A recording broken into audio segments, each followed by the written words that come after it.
they're back. The All Blacks win.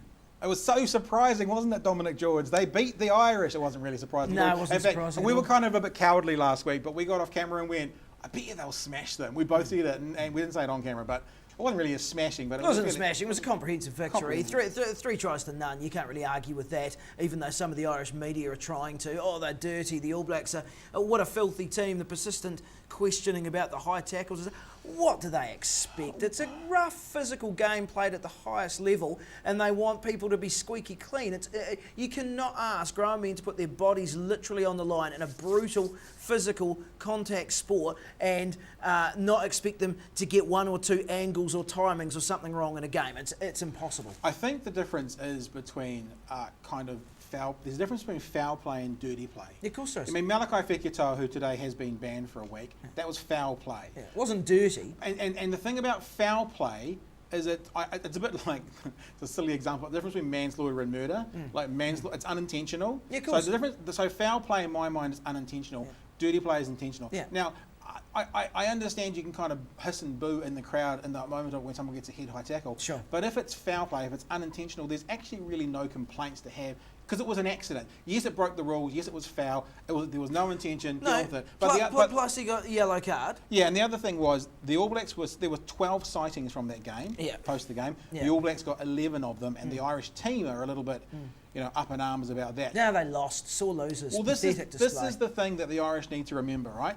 Because it sounds like the argument they're making was, they were hard done by through our physicality. Is that what? No, it sounds like the argument they're making. Because if you listen to it, it's like all of the illegal tactics that the All Blacks used. Yeah. If they hadn't have, we would have won. Or maybe that should have been a red card. Yeah, that's what I'm saying. But okay, so if Malakai's was a red card, and that could have happened very easily. If it had been a red card, they already had a quarter of the game where there was only 14 players. And the Irish still couldn't score. And they couldn't score in that. So why are they now thinking that if they had now 50 minutes of the game with 40 men, all of a sudden it would have been a win? I find it strange that I said it after the loss in Chicago. I'm pretty sure I came on here and said with you that I found the New Zealand reaction to that Irish victory really strange. It was like we were almost celebrating it harder than the Irish did at one stage. I found it very perplexing.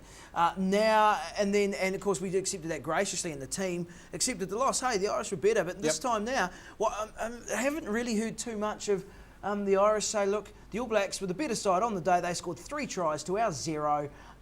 They beat us in pretty much every facet of play on the park. I haven't heard that. It's a bit weird. We also haven't mentioned, in case no one's picked up on it yet, Sam Cane cleared. Well, of course. Was never going to be cited. Again, it was a head clash. It's a game of rugby. I don't know what people are after here. You just simply cannot ask people to go down this road and play this game and do all these things that they're expected to do and get it right every time. And finally, just before we move on, we've got one more game for the season before we cancel Sky Sport. That's what we've agreed to, I think. No, that's what you've agreed to. And of course, it's against Paris. To watch. Paris. It's in Paris against the French. There is.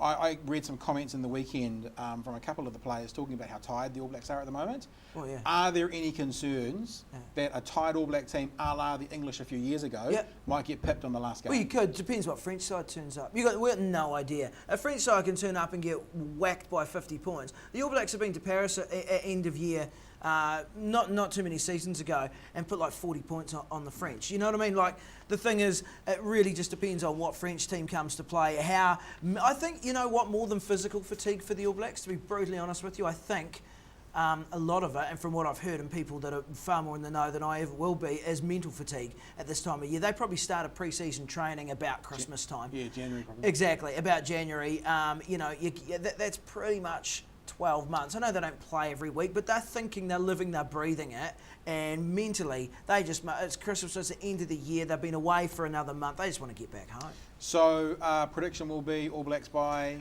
I think the All Blacks 20. maybe, 15 to 20 maybe. I think all things being equal, and the French don't have one of those days that they can have. Let's call it 15, eh?